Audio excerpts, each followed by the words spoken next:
Welcome. Thank you for watching. This is G. I'm going to talk to you, Aries. You are our leaders. I want you to hold on to that. And I want you to remember some things about yourself, because this is what is needed at this time. For each and every one of us to remember who we are. Remember, you are not your personality.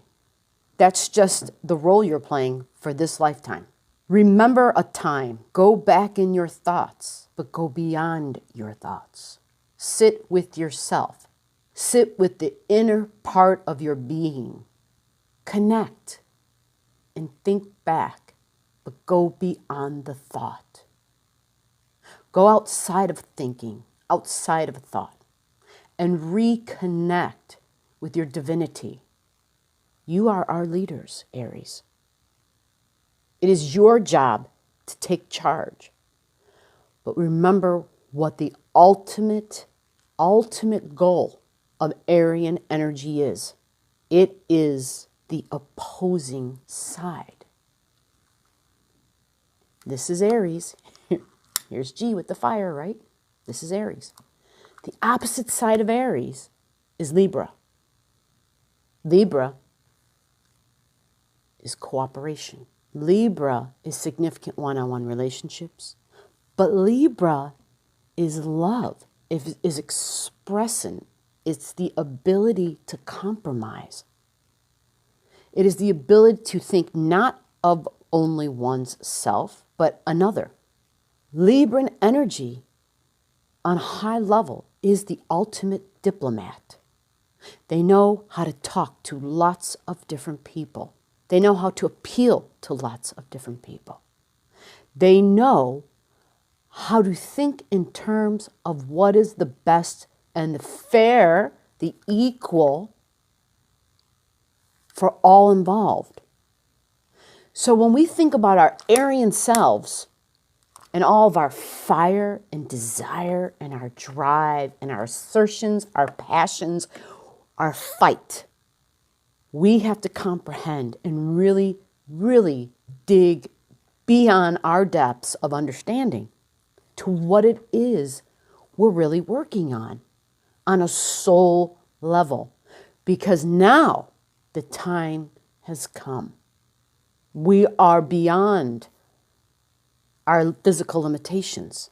We are seeing how the physical frame, how the physical system fails, how it's not enough. But there is so much more than our physical. There is so much more that exists in the other realms that we as beings can connect to. Remember, you're the hollow bone. It is not from you. It is through you. It is you connecting to the earth because it's where your physical frame is. It's where your vehicle is. But you being the conduit, bringing in the universal energies from here all the way down to the core of you and down into the earth. So now I want you, Aries, to listen carefully, because I'm going to give you the logic and the rationale, dates and degrees of upcoming events, and explaining through astrology that this is what you were born for. It's time. Let's dig deep into the all astrology. All right, Aries ascendant, Aries rising. We have all been witnessing some interesting, some people are describing it as surreal times. It is March 16th, March 17th. There's going to be more shifts. March, the second part of March, is a big month. As I astrologically was listing off planets, I kept thinking, what the hell is this going to look like? I can only talk to you individually if I have your chart. So if you're new, or if you need information, whether you're new or not, put your stuff in, put your questions in, put your comments in. I'm getting to everybody, not a big channel. The time has come. This is it. It is time to harness the energy, harness the power, harness the divinity which within each and every single solitary one of us has. But to understand that individually, what is your role within the collective? So for Aries ascendant, Aries risings, rise up, my friends. Let's look at your third house and your ninth house real quick. Your third house is how you think, what you think about, how you speak. It is you and the lens in which you look at in your own mind, how you process information, fast, slow, impulsive, right? Let's take a look at your third house. So for Aries ascendant, Aries risings, your third house has Gemini there. So you're super smart. You can grasp onto concepts really quickly. The ruler is Mercury. This is a beautiful place. Mercury rules this house. Mercury moves fast. So here's the thing. With this matches your rising sign. Aries is fast, right? They move. They want to be the first out. They can be impulsive. So when we talk about the Aries energy and developing the other side of it, it means we have to have prolonged thinking, extend our thoughts, extend the time in which we think about something. That doesn't mean to chew the same thing over and over. It means to be like the scientist. Because when we look at the Mercury, which rules your third house, the higher octave of Mercury energy is Uranus. Uranus is the scientist. What do scientists do? It's not about them chewing on the same old thing, right? They are searching for truth. So what they're trying to do is look at something by testing it in as many different ways as possible, testing their theories, okay? This gives them unbelievable perspectives because they can view it from all these different angles. So it's not, like I said, the same thing you chew over and over and over. It's the other way of thinking. It's thinking, developing layered thinking, all right? It's longevity. It's having foresight. So this is that. When the world is in panic and when the world is in fear, which is Pluto in Capricorn right now, there's going to be interesting things that are happening in March, this month. It's when we think about, I'm looking at numbers here. Pallas Athena at 22 degrees in Capricorn. Mars, 2352 in Capricorn. Jupiter, 2302 in Capricorn. Pluto, 2442 in Capricorn. Saturn, 2959 in Capricorn. And at that time, Saturn at 2959 is at a critical degree. This is March 21st, March 22nd. Now, this is not me saying all hell is going to break loose. What I am saying is expect when you see the planet Mars, which is the soldier, all right? When Mars hooks up with Jupiter, which it will, Mars and Jupiter will hook up actually on March 17th, they'll be exact. So at that time, it's considered beneficial action because Jupiter is good, it's beneficial. Mars is activity, action. At the time, another way of looking at it can also be, because Jupiter expands and makes things grow, if Mars is the soldier on an individual scale, right? The Marine, the one person, Jupiter and Mars together can also mean expanded military action. I am not one who likes to talk about things that create fear or panic in people. So typically in videos, I like looking at people's personal, private stuff to talk about them on a personal scale. How will this happen in their life? But at this time, we are all witnessing globally humanity together. We're having similar experiences, okay? The whole point of all of this, before I go any further and before I even forget, is to have an awakening, a cosmic awakening. This is the whole point. Can you keep your focus? Can you remember who you are? Can you remember the testings you've been through? Can you remember there was a time when your job was to create light in the darkness? And they used to physically do it, literally, by putting you in a darkened room. And many cultures have done this. And if you can get to a place, and you don't have to literally go back and try to remember that, but as I say it, you'll remember it. As I say it, there's something about what I'm saying will resonate. There's some familiarity you will have that will touch you beyond your heart. It will touch your soul. And you'll say, there's jingling going on, this sensation, this impression of, I kind of get what you're saying, right? That is your soul stepping forward little by little. And that is the job. That is the job. That's what you want. You want to be in the area of your life where it is the soul that is in control, not your personality. And so it takes cosmic, global events to wake people up. And that is what you're experiencing. And for those who are very sensitive, and I've got some people out there who I know are extremely sensitive, feeling fear means on your level, and you know who I'm talking to, you're feeling society's fear. You're feeling the fear of the public, their fear, and what their anxiety. It's not just your own fear.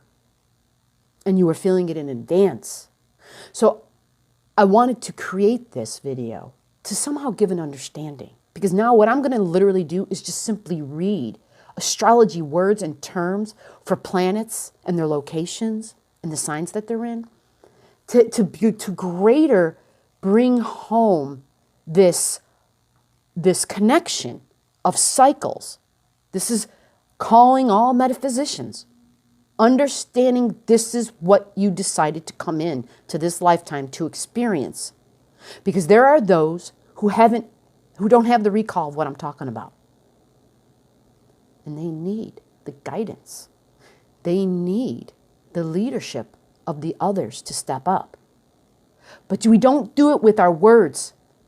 It's not about someone standing and preaching and telling you, you need to go do this, you need to go do that. Individually, this is how it works. You need to seriously take time, be with yourself. And look what we've been given, time to be, right? Yes, some of us, you're in a house, there's lots of folks, so it might not be as simple. You got to make do with what you got. You got to stay in the game. You got to stay at the table with the cards that you're dealt with. And if that means you can only do it a minute a day, then it's a minute a day every day. If you got 5 minutes a day, then it's 5 minutes a day every day. If you can do more, wonderful. But it needs to be a time where you block out all the exterior stuff. I'm not pointing fingers. I'm not saying good, bad. All I'm saying is go within. Connect with who you need to connect with. If you got a crew, great. If you haven't been talking to them in a while, and I'm talking about the inner crew that exists in the other world, this is that time. It's that time. Mars conjunct Pluto happens on March 20th, March 21st. This is about power. This is about, on an individual scale, you being very empowered. This is happening in Capricorn, because this is where all these planets I listed are at. For Aries ascendant, Aries rising, this is happening typically in your 10th house. All right? This is your highest goals, your ambitions.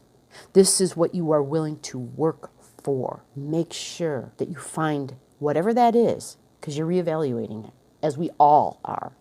And for anybody who isn't, they shall be. Reevaluating what is important to you. And how do you move forward in a way that it is not just important to you, but it's good for you.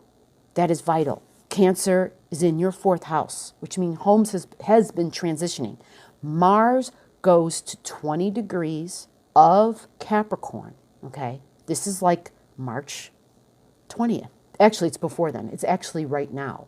It's conjunct. The whole point of that is that point is an eclipse point, okay? And that eclipse point happened in Cancer. Now, eclipses, it's not so much about the degree and the sign that it happened in. It's also, I shouldn't say it's not so much about, but in addition to, it's at what happens at the other end of it as well. Eclipse point at 20 degrees Cancer shoots its energy down and leaves a button there. So 20 degrees Capricorn is now a button that every time a planet passes over it, it touches it. And Mars is a trigger planet. Okay? So when the planet Mars hits 20 degrees Capricorn, that is March 17th. At that time, we also have Mars becoming conjunct with Jupiter. So what I'm trying to spell out to you is that with the difficulties that are presented, because eclipses make changes occur. Changes at home, changes at work. Uncomfortable things happen.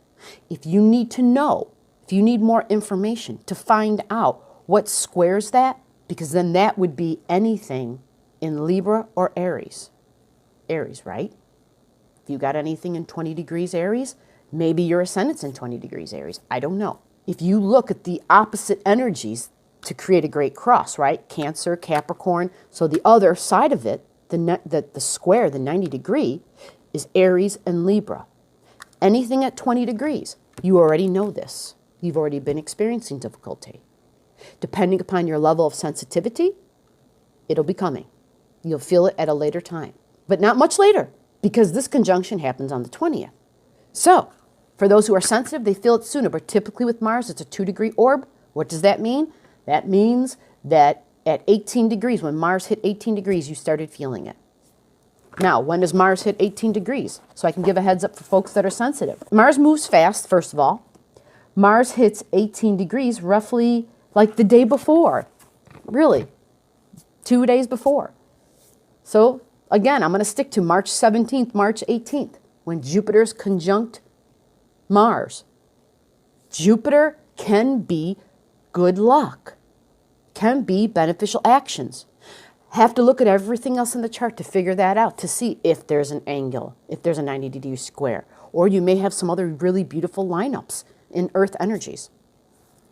Now, before I go any further, I want to talk about Jupiter conjunct Pluto. That's coming up also on March 20th. Now, it's not the tightest. It won't be completely tight, but for people who are sensitive, you're going to start feeling it. All right? If you are, for Aries ascendant, Aries risings, again, this is all in Capricorn, people. This is all your Capricorn energy, because I might not have said, yeah, I did say it, all in your 10th house. It's your ambition, it's your drives. But the Capricorn, that 10th house placement, it also represents a big scale. It's not just your drives and your ambitions, it's work, it's government, it's banking, it's big financial structures. It is on a global scale, big structures, businesses. So Jupiter conjunct Pluto is all about earning recognition and respect and working very hard for it. Because when Jupiter comes to Pluto, when they get together, Pluto is very powerful. Pluto and Jupiter together, it's somehow about us making things better. Recognizing this old system didn't work anymore.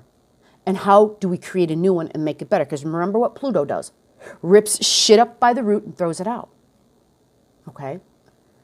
Here are some not so great things. This is a time where people have a desire for power to the degree will do whatever they can to make more money. Power and money are words I have written down with a big, frown face emoji. The goal here, ultimately your goal, yes, it's okay to want something better for you, but you have to make sure that if you have to be very careful, because our ego right now at this time, because we've got Mars, which is ego, conjunct Jupiter. So our ego drives rise up big time, okay? You want to think about your future because that is what Pluto demands. You want to realize that whatever you're creating, it's what you're creating for your future and for the future of your fellow man. So recognize that Pluto is paying attention. This isn't about judgment, folks, okay? But your fellow man is watching how you respond. This is a freaking video for politicians. But I am speaking to us who do have a voice. And that is what we do when we vote. But your actions right now, in these sort of times, and if you're doing something that is for your individual self-betterment, there will be a negative factor to deal with down the line. Now, Mars conjunct Pluto. That what I just gave you was Jupiter conjunct Pluto. Mars, yes, this all happens at the same time. Mars conjunct Pluto is about taking control, seeing what's going on around you and saying, you know what? I have this ability. I can do this. This is a beautiful thing. This is like the universe threw us out into the ocean, But there's lifeboats out there, there's rafts, there's life preservers are out there in the water. It's a matter of being able to see them and grab them and not just be all selfish about it, right? If you see you're next to a boat, you get in that lifeboat, but you don't take up and head for shore. You go and gather as many people as you can that are in the water and then take that boat back to the shore and making sure those others had life preservers, right? You get back to the shore, take the boat back out to the waters, pick the next crew up, pass on life preservers to those. There's only so many that can go in the boat at a time. Setting up a system. But Jupiter conjunct Pluto, let me read these to you. Taking control could be violent and disruptive because the ego gets blown up. Pluto is all about power. Pluto is our soul. It's our past lives. Pluto also represents fear. The whole goal for all of us, don't let fear control you right now. You hear people around you being fearful. All you got to do, and I say it like it's just so easy, and I know it's not. You've got to inject optimism and positive, but not just that. You have to give fundamentally simplistic tasks of this is what we're going to do, no matter how small it is.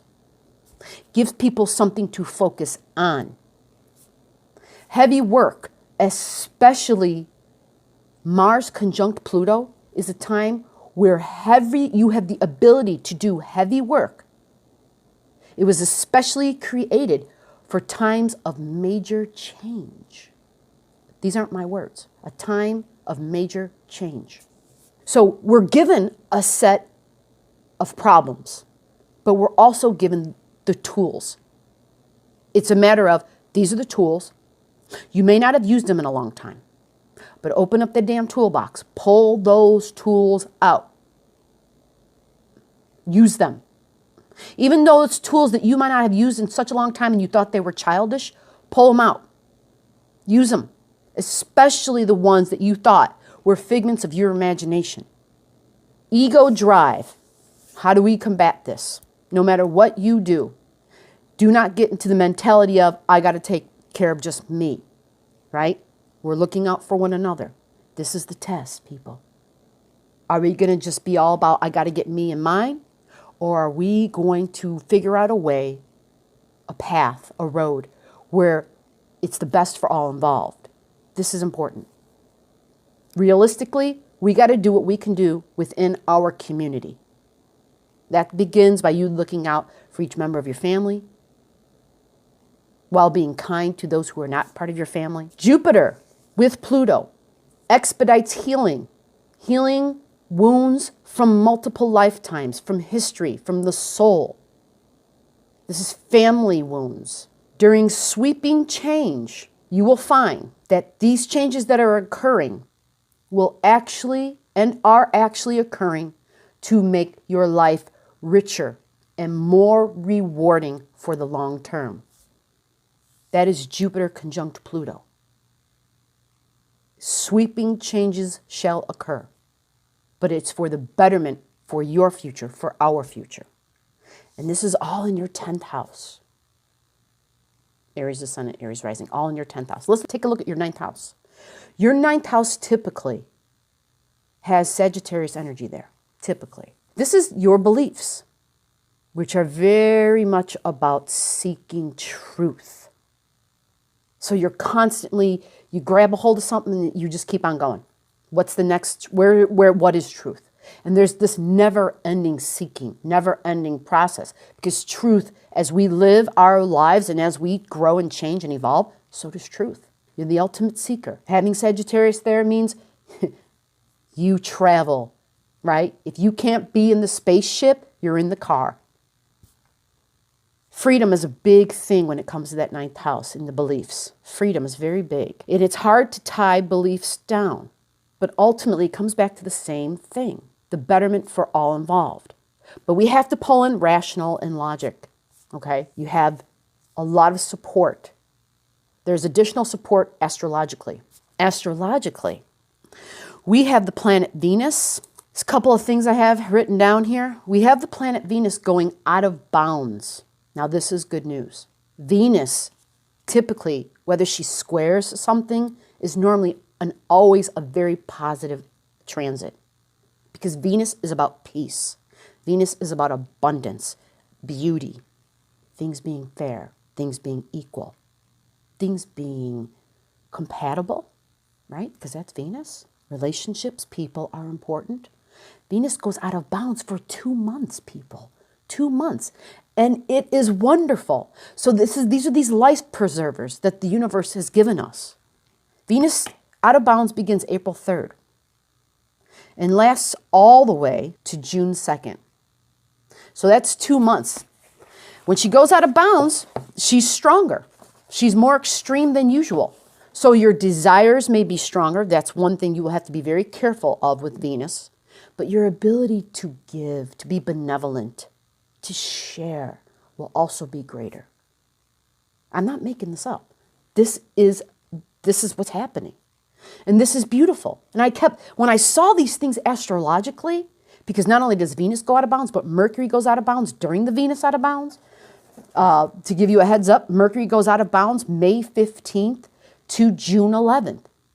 So there is this unbelievable stuff that's going to be occurring. We even have Mars, who's going to end up going into the sign of Aries and spends 6 months in Aries. I will talk about that at a later time, okay? But we also have, on the 19th of March, we have the Sun, right? Going into the sign of Aries, a new beginning. It is time to lead. Now, for anybody who's listening, Aries Ascendant, Aries Risings, you do this in your own way. If you don't have your own chart, if you are not sure about how it is you can contribute, because we all know in our own homes, in our own lives, what we are capable of and what we can do. But sometimes it's not enough. Sometimes we feel like, I want to contribute globally, and maybe I can't leave the house. Right? Maybe I'm stuck here and I'm limited. I can't drive. Trust me, there's ways. There's ways. And it is those ways that don't require you doing anything physically. This is the time, people. This is the moment we were born for. But again, as usual, you got any questions, don't hesitate to comment. I hope I've put some light upon your path. Stay strong. We got this.